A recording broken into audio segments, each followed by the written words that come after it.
ام حسبتم ان تدخلوا الجنہ، تنبیہ مومنین، کیا تم نے گمان کیا ہے کہ تم جنت میں داخل ہو جاؤ گے؟ وَلَمَّا يَعْلَمِ اللَّهُ الَّذِينَ جَاهَدُوا مِنكُمْ، حالانکہ ابھی تک نہیں جانچا اللہ نے ان لوگوں کو جنہوں نے جہاد کیا تم میں سے،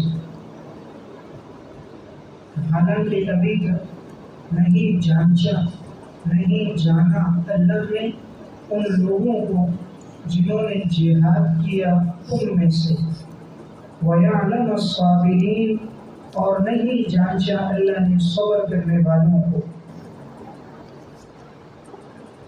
وَأَمْ حَسِبْتُمْ، کیا تم گمان کرتے ہو کہ تم جنت میں داخل ہو جاؤ گے، حالانکہ ابھی تک اللہ نے نہیں جانچا نہیں جانا اللہ نے تم میں سے کون جہاد کرنے والے ہیں، اور نہیں جانا کہ کون صبر کرنے والے ہیں۔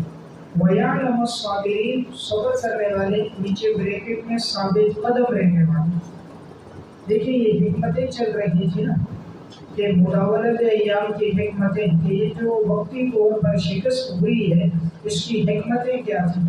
تو میں نے عرض کیا تھا پہلی حکمت تھی وَلِيَعْلَمَ اللَّهُ الَّذِينَ آمَنُوا، تاکہ اللہ ظاہر کرے ایمان والوں کو۔ دوسری حکمت تھی وَيَتَّخِذَ مِنكُمْ شُهَدَاءَ، تاکہ اللہ تم میں سے کچھ لوگوں کو شہید بنائے۔ تیسری حکمت تھی وَلِيُمَحِّصَ اللَّهُ الَّذِينَ آمَنُوا، تاکہ اللہ تعالیٰ نکھار دے، پاک صاف کرے ایمان والوں کو۔ چوتھی حکمت تھی وَيَمْحَقَ الْكَافِرِينَ، تاکہ اللہ کافروں کو مٹا دے۔ تو یہ چار حکمتیں تھیں۔ وہ اب آگے بھی تذکرہ ہو رہا ہے انہی حکمتوں کا کہ کیا تم نے گمان کیا ہے کہ اللہ تمہیں جنت میں داخل کرے گا اور تمہیں جانچے گا نہیں؟ یعنی آزمائش تو آتی ہے، یہ جو احد میں وقتی طور پر تمہیں شکست ہوئی یہ اللہ کی طرف سے اللہ جانچنا چاہ رہا تھا، تمہیں آزمانا چاہ رہا تھا کہ کون تم میں سے جہاد کرتے ہیں۔ دیکھیں 300 منافقین نے ساتھ چھوڑ دیا تھا نا، احد کے موقع پر انہوں نے کہا ہماری رائے پر عمل نہیں ہوا تو وہ 300 چلے گئے، 700 صحابہ اکرام باقی رہے۔ تو اللہ فرما رہے ہم دیکھنا چاہتے ہیں کون تم میں سے جہاد کرتا ہے اور کون بھاگ جاتا ہے۔ وَيَعْلَمَ الصَّابِرِينَ، اور کون صبر کرنے والا ہے، ثابت قدم رہنے والا۔ تو ثابت قدم رہنے والے کون تھے؟ 700 صحابہ اکرام، تو پتہ چل گیا یہ ثابت قدم رہنے والے ہیں، اور جو بھاگنے والے ہیں بزدل بھگوڑے وہ منافقین۔ تو یہ معلوم ہوا یہاں پر یعلم میں یعلم نصب ہے نا، تو یہ جو واو ہے یہ واو معیت ہے، واو معیت، اور واو معیت کے بعد ان مقدر ہوتا ہے، اس ان مقدرہ نے اس کو نصب کیا۔ واو معیت کے بعد ان مقدر ہوتا ہے، اس کی مثال یوں ہے لا تأکل السمک وتشرب اللبن، لا تأکل السمک وتشرب اللبن، کہ تم مچھلی نہ کھاؤ ساتھ دودھ نہ پیو، مچھلی کھاتے وقت ساتھ دودھ نہ پیو۔ اب یہاں تشرب جو منصوب ہے یہ ان مقدر کی وجہ سے، اور یہ واو معیت ہے، تو یہاں پر بھی یہ واو معیت ہے اور ان مقدر ہے۔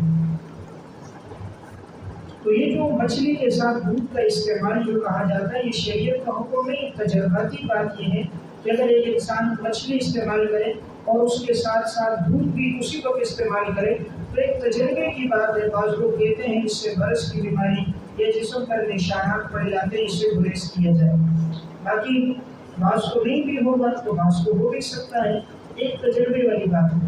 وَلَقَدْ كُنْتُمْ تَمَنَّوْنَ الْمَوْتَ مِنْ قَبْلُ، اور یقیناً تم آرزو کرتے تھے موت کی اس سے پہلے، من قبل ان تلقوه، کہ تم اس سے دوچار ہو، اس سے پہلے کہ تم اس سے دوچار ہو، یعنی اس سے تمہارا واسطہ پڑے، اس سے پہلے تم لوگ موت کی تمنا کرتے تھے۔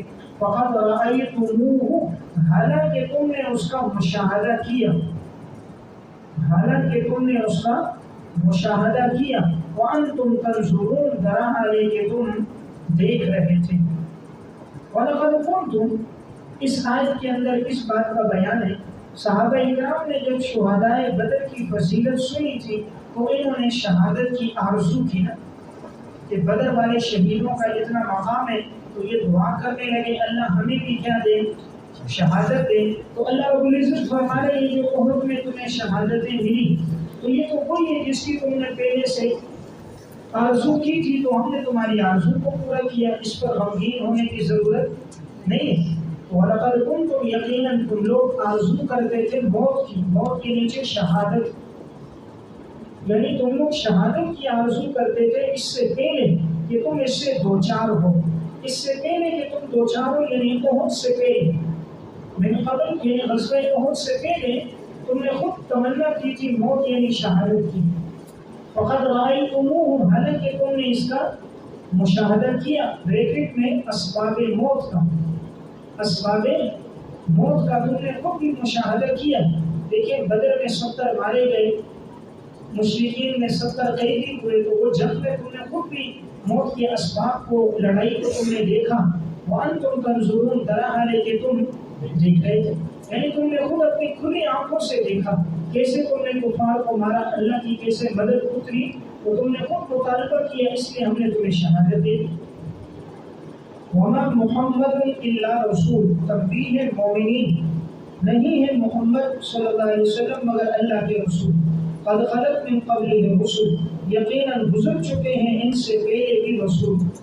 افإن مات او قتل انقلبتم، بس اگر وہ مر جائیں، بریکٹ میں طبعی موت، اگر وہ مر جائیں طبعی موت، او قتل یہ شہید کر دیے جائیں، انقلبتم علی اعقابکم تم پلٹ جاؤ گے ایڑیوں کے بل. ومن ينقلب على عقبیہ، اور جو بھی پلٹے گا ایڑیوں کے بل، فلن یضر اللہ شیئا، وہ ہرگز نہیں نقصان پہنچائے گا اللہ کو کچھ بھی. وسيجزي الله الشاکرین، اور اللہ تعالیٰ بدلہ دیتا ہے حق شناسوں کا، شکر کرنے والوں کا. حق شناس، حق شناس لوگ جو اللہ کے حق کو جانتے ہیں، اللہ کے حق کو پورا کرنے والے ہوتے ہیں، ایسا حق کو پورا کرنے والوں کو، شاکرین کو اللہ بدلہ دیتا ہے. دیکھیں یہ آیت اس موقع پر نازل ہوئی تھی جب احد کے موقع پر آپ صلی اللہ علیہ وسلم کی شہادت کی خبر پھیل گئی، اور یہ خبر شیطان نے پھیلائی تھی تاکہ صحابہ اکرام کے قدم اکھڑ جائیں اور مسلمانوں میں معاذ اللہ بزدلی آ جائے، اور جب یہ خبر سنیں نبی شہید ہو گئے تو یہ لوگ پیچھے کی طرف پلٹ جائیں. تو یہ خبر مشرکین نے اس کو پھر اور پھیلایا. تو اب اللہ رب العزت فرما رہے ہیں بالفرض اگر محمد صلی اللہ علیہ وسلم مر جائیں یا شہید ہو جائیں، کیا تم اپنا دین چھوڑ دو؟ یعنی حضور نے تو اپنا پیغام پہنچا دیا، آپ نے تو دنیا سے جانا ہے، حضور کی موت کے ساتھ دین ختم نہیں ہوگا. حضور نے دین پہنچا دیا اور تم نے دین کو سیکھ کر آگے پہنچانا. وہ اشارہ یہ کیا حضور کے جانے سے دین ختم نہیں ہوگا. وہاں محمد صلی اللہ علیہ وسلم نہیں ہے مگر اللہ کے رسول، یعنی حضور معبود نہیں ہے کہ ان پر موت نہ آئے، آپ تو رسول ہیں، رسول پر موت آتی. کیا جملہ لکھیں گے؟ حضور معبود نہیں ہے کہ آپ پر موت نہ آئے، آپ تو رسول ہیں اور رسول پر تو موت آتی ہے. اسی لیے حضرت ابو بکر صدیق رضی اللہ تعالیٰ عنہ نے جب آپ صلی اللہ علیہ وسلم کا انتقال ہوا تو یہی آیت پڑھی اور خطبے میں کہا من کان یعبد محمدا فإن محمدا قد مات ومن کان یعبد اللہ فإن اللہ حی لا یموت. جو محمد صلی اللہ علیہ وسلم کی عبادت کرتا ہے وہ تو جان لے کہ محمد صلی اللہ علیہ وسلم کا انتقال ہو گیا، اور جو اللہ کی عبادت کرتا ہے وہ جان لے کہ اللہ زندہ ہے، اللہ پر موت نہیں آتی. تو بہرحال یہاں اشارہ تھا محمد صلی اللہ علیہ وسلم تو اللہ کے رسول ہیں. اللہ رب العزت نے یہاں حضور کا نام ذکر کیا، ورنہ عموماً قرآن کریم میں اللہ آپ کو القابات سے یاد کرتا ہے، یا ایھا المزمل، یا ایھا المدثر، یاسین، طٰہٰ، مختلف القابات اللہ نے آپ کو دی. قرآن کریم میں 4 جگہ آپ صلی اللہ علیہ وسلم کا نام ہے محمد. قرآن میں کتنی جگہ؟ 4 جگہ لفظ محمد استعمال ہوا ہے. ایک یہاں محمد استعمال ہوا ہے، اور نمبر 2 سورہ فتح میں بھی محمد استعمال ہوا ہے، محمد رسول اللہ. اسی طرح نمبر 3 سورہ محمد میں بھی لفظ محمد استعمال ہوا ہے، اور آپ صلی اللہ علیہ وسلم کا نام اللہ رب العزت نے لیا ہے. سورہ محمد میں والذین آمنوا وعملوا الصالحات وآمنوا بما نزل علی محمد وهو الحق من ربهم اور نمبر 4 سورہ احزاب ما کان محمد ابا احد رجالکم ولکن رسول اللہ وخاتم النبیین. تو پورے قرآن میں کتنی جگہ ہے؟ 4 جگہ. محمد صلی اللہ علیہ وسلم نہیں ہے مگر اللہ کے رسول. قد خلت من قبل الرسل، یقیناً گزر چکے ہیں آپ سے پہلے بھی رسول، گزر چکے ہیں دنیا سے. یعنی آپ سے پہلے کے نبی ہے تو آپ نے بھی دنیا سے جانا. یعنی کسی نبی نے دنیا میں ہمیشہ نہیں رہنا، اس لیے اگر آپ بھی چلے گئے تو کوئی حرج کی بات نہیں.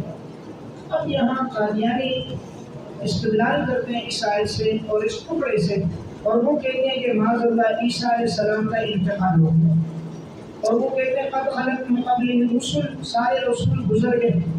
تو جب تمام رسول گزر گئے تو عیسیٰ علیہ السلام بھی انتقال کر گئے. اب پہلا جواب اس کا یہ ہے کہ یہاں پر الرسل میں الف لام استغراق نہیں ہے، الف لام جنس.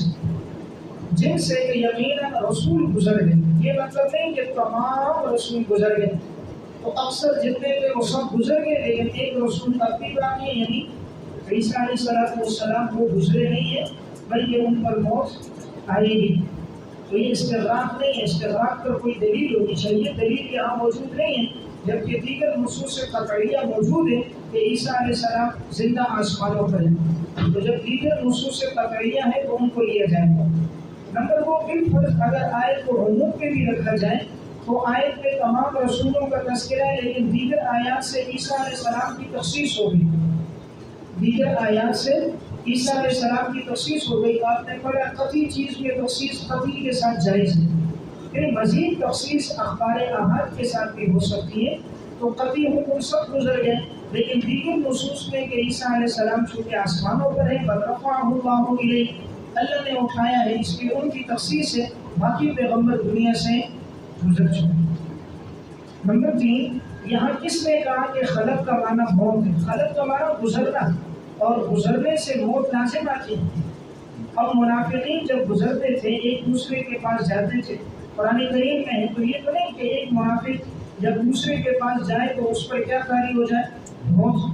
وَإِذَا خَلَوْا إِلَىٰ شَيَاطِينِهِمْ قَالُوا إِنَّا مَعَكُمْ، جب یہ لوگ گزرتے اپنے گرو گھنٹالوں کے پاس، اپنے سرداروں کے پاس، تو کہتے ہیں ہم تمہارے ساتھ ہیں. تو اب گزرنے سے موت لاحق ہوتی. تو گزرنے کا معنی موت یہ ثابت ہی نہیں ہے. کس نے کہا اس کا معنی موت معنی گزرنا ہے؟ تو لہذا اس کا معنی گزرنا ہے. نبی گزرے، عیسیٰ علیہ السلام بھی آئے، گزر گئے اپنے قوم کے اندر، اب اللہ نے اوپر اٹھا دیا. یہ موت کو مستلزم نہیں ہے. پھر ایک اور بات کہ اگر بالفرض و محال اس کا معنی اگر یہ ہوتا کہ عیسیٰ علیہ السلام کی وفات، تو آج تک کم و بیش 2 لاکھ تفاسیر لکھی گئی، کسی بھی مفسر نے اس آیت سے استدلال کر کے عیسیٰ علیہ السلام کی وفات کو ثابت نہیں کیا. آج اگر ایک آدمی ایک نیا معنی بیان کرتا ہے، قرآن میں تحریف کرتا ہے، تو وہ معنی جائز نہیں ہوگا. قرآن 1400 سال سے چلا آ رہا ہے، وہی معنی ہوگا جو صحابہ نے، تابعین اور سلف نے سمجھا. اپنی رائے سے کوئی معنی کہے گا تو من قال فی القرآن برأیہ فلیتبوأ مقعدہ فی النار، اس کا ٹھکانہ تو جہنم ہے. انسان تو اگر اپنی رائے سے ٹھیک بات کہے تب بھی غلط ہے. من قال فی القرآن برأیہ فاصاب فقد اخطأ، جس نے اپنی رائے سے صحیح بات کی اس نے بھی غلط خطا کی. دین تو وہی جو نص سے چلا آ رہا ہے، اس کے یہ استدلال درست نہیں. فقد خلط گزر چکے ہیں رسول. اب ان ماں کا پس اگر آپ پر موت آ جائے طبعی طور پر، دیکھیں یہاں پر موت کا تذکرہ پہلے ہے اور قتل اور شہادت کا تذکرہ بعد میں ہے.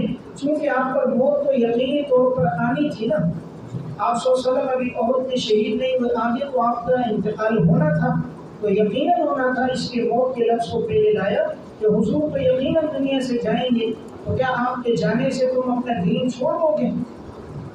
تو اس لیے یقینی چیز کو پہلے لائے. اور قتل، یا اگر حضور شہید کر دیے جائیں بالفرض و محال، اگر حضور کی عہد میں شہادت بھی ہو جاتی تو کیا انقلبتم علی اعقابکم، تم لوگ پلٹ جاؤ گے اپنی ایڑیوں کے بل. ایڑیوں کے بل پلٹنا مطلب ہے دین چھوڑ دینا. تو کیا تم دین چھوڑ دو گے؟ دیکھیں ایڑی پیچھے ہوتی ہے، انگلیاں آگے سامنے ہوتی ہیں. تو جب آدمی کسی کی طرف ایڑی کرتا ہے تو یہ اشارہ اعراض کرنے کا ہوتا ہے. تو کیا تم دین سے اعراض کر کے چھوڑ دو گے؟ اس میں ایک لطیف اشارہ اس طرف بھی تھا کہ حضور کے جانے کے بعد بہت سے لوگ مرتد ہو جائیں گے، اور ایسا ہی ہوا۔ حضرت ابو بکر صدیق رضی اللہ تعالیٰ عنہ کا جب دور خلافت آیا تو بہت سے لوگ مرتد ہو گئے، مسلمہ کذاب پر بہت سے لوگ ایمان لے آئے، بہت سو نے زکوٰۃ کا انکار کر دیا، بہت سے کچے لوگ مرتد ہو گئے۔ تو اشارہ تھا اس طرف بھی کہ بہت سے لوگ آپ کے جانے کے بعد دین چھوڑ دیں گے۔ وَمَن يَنْقَلِبْ عَلَىٰ عَقِبَيْهِ، اور جو پلٹے گا اپنی ایڑیوں کے بل، وَلَن يَضُرَّ اللَّهَ شَيْئًا، وہ ہرگز اللہ کا کوئی نقصان نہیں کرے گا۔ یعنی کوئی آدمی اگر دین چھوڑ کر کافر ہو جائے، معاذ اللہ مرتد ہو جائے، تو اللہ کا کوئی نقصان نہیں کرتا۔ کوئی ساری زندگی مومن عبادت گزار رہے، اللہ کو اس سے کوئی فائدہ نہیں، اور اس کے مرتد ہونے سے اللہ کی سلطنت قدرت میں کوئی کمی نہیں۔ وَسَيَجْزِي اللَّهُ الشَّاكِرِينَ، اور اللہ کو بدلہ دیتا ہے حق شناسوں کو، یعنی جو اللہ کا حق جانتے ہیں، شکر کرتے ہیں، اللہ تعالیٰ ایسے لوگوں کو بدلہ دیتا ہے۔ وَمَا كَانَ لِنَفْسٍ أَن تَمُوتَ، ترغیب إِلَى الْجِهَادِ، بس نہیں ہے کسی نفس کے لیے کہ ان تموت الا باذن اللہ، کہ اسے موت آ جائے مگر اللہ کے حکم سے۔ کتابا مؤجلا، یہ لکھا ہوا ہے ایک وقت مقرر پر، کتاب مکتوب یہ لکھا ہوا ہے مؤجلا اور ایک وقت مقرر پر۔ ومن یرد ثواب الدنیا نؤتہ منہا، جو ارادہ کرتا ہے دنیا کے ثواب کا تو ہم اسے دے دیتے ہیں منہا، اس دنیا میں سے۔ وَمَن يُرِدْ ثَوَابَ الْآخِرَةِ نُؤْتِهَا مِنْهُ، اور جو ارادہ کرتا ہے آخرت کے ثواب کا، نُؤْتِهِ، تو ہم دے دیں گے منہا، اس آخرت میں سے۔ وَسَنَجْزِي الشَّاكِرِينَ، اور ہم بدلہ دیں گے شکر کرنے والوں کو، حق شناسوں کو۔ دیکھیں وَمَا كَانَ لِنَفْسٍ، نہیں ہے کسی نفس کے لیے ان تموت، کہ اسے موت آئے۔ نیچے لکھیں طبعاً او قتلاً، طبعاً او قتلاً، کسی بھی انسان کے لیے نہیں ہے کہ اس پر موت یا طبعی طور پر آئے گی یا وہ شہید ہو جائے گا، مگر اللہ کے حکم سے۔ یعنی یہاں جہاد کی ترغیب دی گئی نا، منافقین تو 300 بھاگ گئے، اللہ تعالیٰ ترغیب دے رہے کہ تم لوگ جہاد سے نہ بھاگو، جہاد میں جانے سے موت نہیں آتی، موت اللہ کے حکم سے آتی۔ ایسا نہیں ہے جو جہاد میں جائے گا مرے گا، جو گھر میں رہے گا وہ بچے گا، نہیں، وقت مقرر آئے گا تو گھر میں بھی موت اپنی موت آئے گی۔ اسی لیے فرمایا موت نہیں آتی مگر اللہ کے حکم سے۔ اور کب آتی ہے؟ کتاب مؤجلہ، یہ لکھا ہوا ہے ایک وقت مقرر، وہ وقت مقرر جہاں پورا ہو جائے، چاہے میدان جہاد میں چاہے گھر میں۔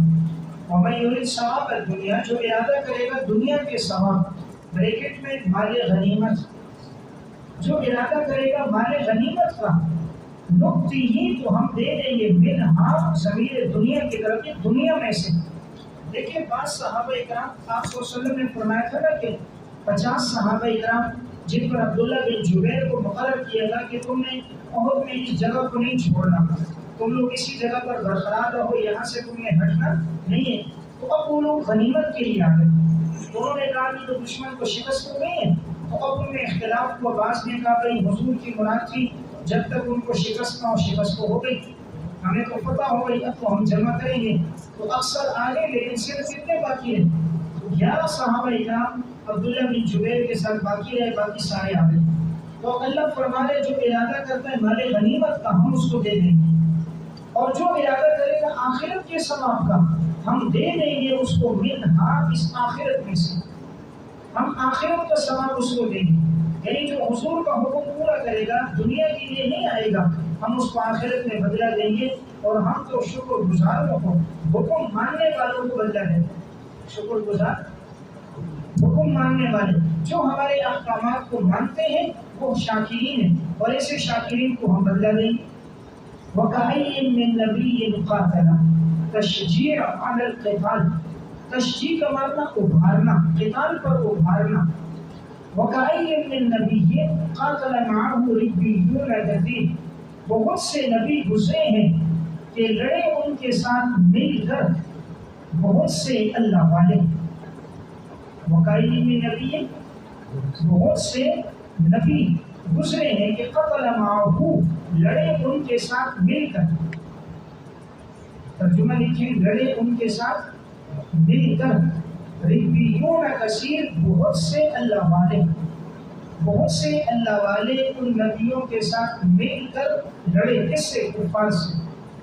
دیکھیں یہاں ترجمے میں سمجھیں، بہت سے لوگ یہاں ترجمہ غلط کر دیتے ہیں. وہ ترجمہ کرتے ہیں قاتل معہو کہ بہت سے آئے وہ نبیوں سے لڑے. نبیوں سے نہیں لڑے بلکہ نبیوں کے ساتھ مل کر کس سے لڑے؟ کفار سے لڑے. وَقَأَيٍّ مِّن نَبِيٍّ بہت سے نبی قاتل معہو لڑے ان کے ساتھ مل کر، لڑے ان کے ساتھ مل کر. ربیون کثیر بہت سے اللہ والے، بہت سے اللہ والے نبیوں کے ساتھ مل کر لڑے کفار کے ساتھ. معلوم یہ ہوا کہ نبیوں کا ساتھ کون دیتے ہیں؟ جو اللہ والے. دیکھیں نبی کا ساتھ، علماء کا ساتھ، دین کا ساتھ وہ دیتے ہیں جو خود دیندار ہوتے ہیں. جو خود دیندار نہیں ہوں گے، فساق فجار ہوں گے، وہ کبھی دین یا دین والوں کا ساتھ نہیں دیں گے. یہاں لفظ ربیون، اس کا واحد ہے ربیون، اور یہ جو آخر میں یا ہے یہ یا نسبتی ہے، اور یہ منصوب ہے ربا، رب والے. منصوب ہے رب والے. اصل میں لفظ تھا رب تو، لیکن اس میں فتحے کو تبدیل کس سے کیا؟ کسرے سے کیا ہے، تو اس لیے ہو گیا رب. اصل میں لفظ رب ہے، تو اصل میں لفظ رب سے جو لفظ ہے وہ آخر میں یا نسبتی، وہ رب والے، اللہ والے، بہت سے ان کے ساتھ اللہ والے لڑے. بعض نے اس کا ترجمہ جو کیا ہے وہ اس کو جماعت کا معنی لیا ہے. بہت سی جماعتیں، ربیون کو جماعت کے معنی میں لے کر بہت سی جماعتیں لڑیں.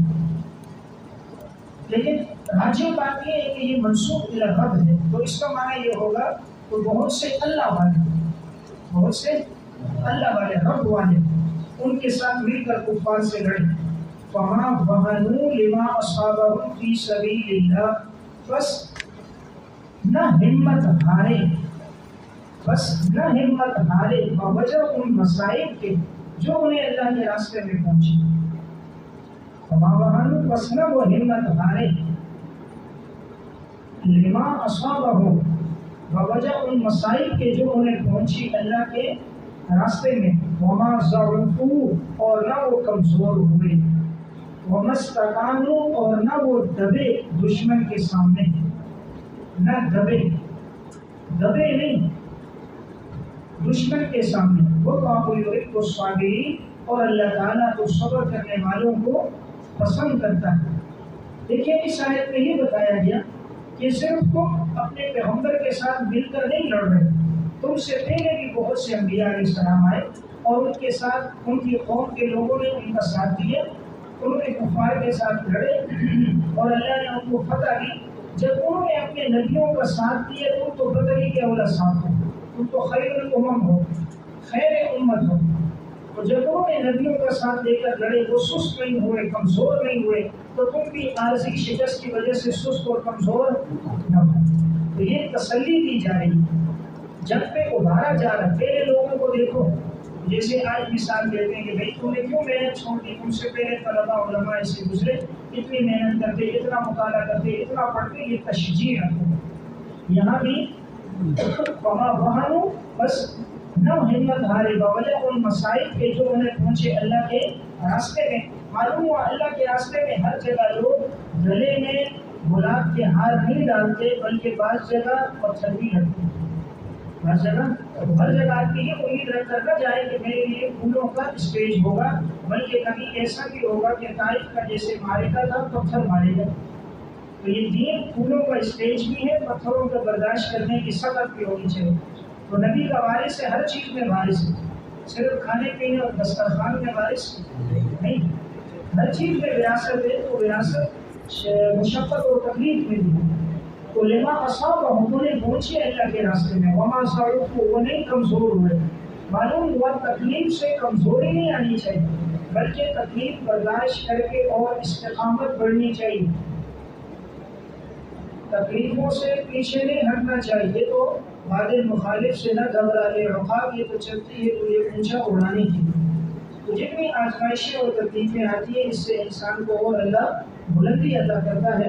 وما ضعفوا نہ وہ کمزور ہوئے، وما استکانوا نہ دبے دشمن کے سامنے، دشمن کے سامنے کبھی نہیں دبنا، اپنے لوگوں کے سامنے تو دبے، عاجزی کرے، آدمی تواضع کرے، میدان جنگ میں جی نہیں، اس کے سامنے کھڑا ہو گیا سر جھکا دیا، حضرت مارو، حضرت مارو، تو وہاں تواضع نہیں ہے، وہاں اکڑ کے چلنا ہے۔ واللہ یحب الصابرین، اللہ پسند کرتا ہے صبر کرنے والوں کو، صابرین ثابت قدم رہنے والوں، صابرین ثابت قدم رہنے والوں کو اللہ پسند کرتا ہے، جو دشمن کے مقابلے میں تکلیفوں پہ ڈٹ جائیں۔ وما کان قولہم، بس نہیں تھی ان کی بات، قولہم کے بعد لفظ شیء محذوف ہے، قولہم یہ کان کی خبر مقدم ہے اور شیء اس میں مؤخر ہے۔ وما کان قولہم شیء، بس نہیں تھی ان کی بات کچھ بھی، الا ان قالوا ربنا اغفر لنا ذنوبنا، مگر یہ بات کی کہ اے اللہ تو معاف کر دے ہمارے گناہ، ذنوبنا کے نیچے صغائر، واسرافنا، اور اے اللہ تو معاف کر دے ہماری زیادتیاں، بڑے گناہ، الکبائر نیچے لکھی، فی امرنا، ہمارے کاموں میں جو ہم سے غلطیاں ہوئی ہے اللہ معاف کرنا، وثبت اقدامنا، اور اے اللہ ہمارے قدموں کو ثابت قدم رکھ، بریکٹ میں دشمن کے مقابلے میں، وانصرنا علی القوم الکافرین، اور اے اللہ کافر قوم کے مقابلے میں تو ہماری مدد فرما۔ الا ان قالوا ربنا اغفر لنا، عنوان ہے اللہ والوں کی دعا۔ اللہ والوں کی کیا دعا ہوتی؟ وہ اللہ سے یہ مانگتے کہ اللہ سونا دے، چاندی دے، دولت دے، کرسی دے، نہیں، اللہ والے اللہ سے کیا مانگتے ہیں؟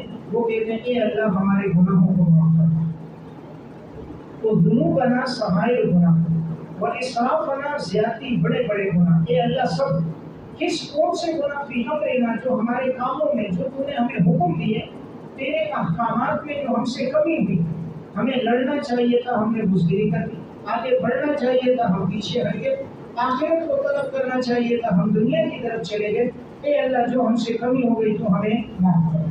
تو ماضی کے گناہوں پر معافی، اور حال میں ثبت اقدامنا، ثابت قدمی، حال میں ثابت قدمی، اور مستقبل میں وانصرنا علی القوم الکافرین۔ معلوم ہوا دشمن کے مقابلے میں اللہ سے مدد ہونی چاہیے۔ فآتاہم اللہ ثواب الدنیا، انجام دارین، اب اللہ نے ان کو بدلہ کیا دیا، ان اللہ والوں کو، فآتاہم اللہ، بس اللہ تعالیٰ نے عطا کر دیا ثواب الدنیا، دنیا کا بدلہ، بریکٹ میں فتح، وحسن ثواب الآخرہ، اور آخرت کا عمدہ بدلہ، ثواب بدلہ، حسن عمدہ، اور آخرت کا بھی عمدہ بدلہ دے دیا۔ واللہ یحب المحسنین، اللہ تو پسند کرتا ہے نیکوکاروں کو۔ دیکھیں یہاں اللہ نے فرمایا ہم نے ان کو دونوں جگہ بدلہ دیا، دنیا میں بھی بہترین بدلہ دیا، کیا؟ فتح۔ اس سے بڑا بدلہ کوئی نہیں کہ اللہ جنگ میں فتح دے، مال غنیمت مل جائے، اور آخرت کا بھی ہم نے بہترین بدلہ دے دیا، اور اللہ پسند نیکوں والوں کو کرتا ہے، نیکی کو اللہ پسند کرتا ہے۔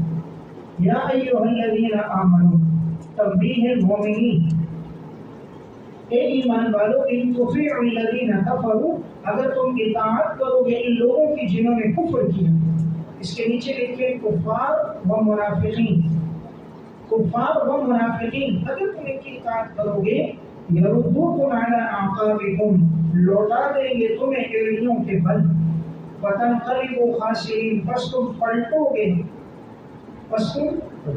گے خسارہ پانے والے، پلٹو گے اس حال میں کہ تمہیں خسارہ اور نقصان ہوگا۔ دیکھیں اس آیت میں یہ بیان ہوا کہ جب مسلمانوں کو عارضی طور پر شکست ہوئی تو یہ منافق جو تھے نا یہ آگے واپس، اور کچھ کفار بھی آگے، اب یہ مسلمانوں سے کہتے تھے دیکھو کہ تمہیں شکست ہو گئی، اللہ کی مدد کہاں چلی گئی، اللہ کی تو مدد آئی نہیں، تم لوگوں نے ہماری بات کو نہ مانا، ہم نے کہا تھا مدینے میں لڑو، تم نے ہمارے مشورے نہ مانے، اس وجہ سے تمہیں شکست ہوئی۔ تو یہ مسلمانوں کو دوبارہ دین سے ہٹا رہے تھے، مرتد کر رہے تھے کہ اپنا مذہب چھوڑ دو، اگر حق پر ہوتے تو اللہ کی مدد آتی، تو اللہ کی مدد نہیں آئی، تکلیفیں آئیں، گویا ان کے ایمان کو کیا کر رہے تھے؟ کمزور کر رہے تھے۔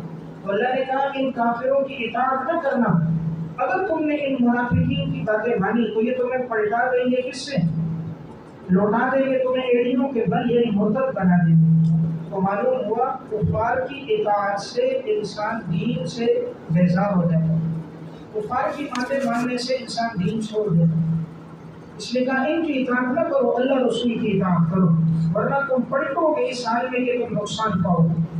تو گویا اصل نقصان آخرت کا ہے، دنیا کا نقصان نہیں ہے کہ غنیمت نہ ملی، وقتی طور پہ شکست ہو گئی، اصل نقصان تو آخرت کا ہے۔ بل اللہ مولاکم، پس اللہ تمہارا کارساز ہے۔ تسلی مومنین، اللہ تمہارا کارساز ہے، تمہارا مولا ہے۔ وہو خیر الناصرین، اور وہ اللہ تو بہترین مدد کرنے والا ہے، وہ اللہ تو بہترین مدد کرنے والا ہے۔ یعنی یہ جو منافقین تھے اور اسی طرح مشرکین، اب یہ مسلمانوں کو کہتے اپنے دین کو چھوڑ دو، تمہیں مدد نہیں آئی، اور مختلف طعنے کستے ہیں۔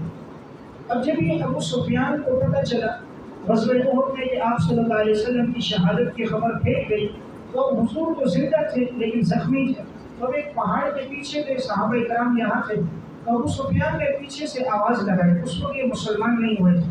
انہوں نے کہا کہ آپ صلی اللہ علیہ وسلم زندہ ہی شہید ہو گئے۔ تو اب کوئی جواب حضور نے صحابہ سے کہا تھا کوئی جواب نہ دو، تو صحابہ نے جواب نہیں دیا، تو یہ سمجھ گئے کہ حضور کی شہادت ہو گئی، خوش ہو گئے۔ پھر پوچھا ابو بکر زندہ ہے یا نہیں؟ حضور نے کہا خاموش رہو، کسی نے جواب نہ دیا، انہوں نے کہا ابو بکر بھی مارا گیا۔ پھر کہا عمر زندہ ہے یا نہیں؟ عمر بھی مارا گیا۔ حضور نے کہا کوئی جواب نہ دو، سب خاموش تھے، تو کہا عمر بھی مارا گیا۔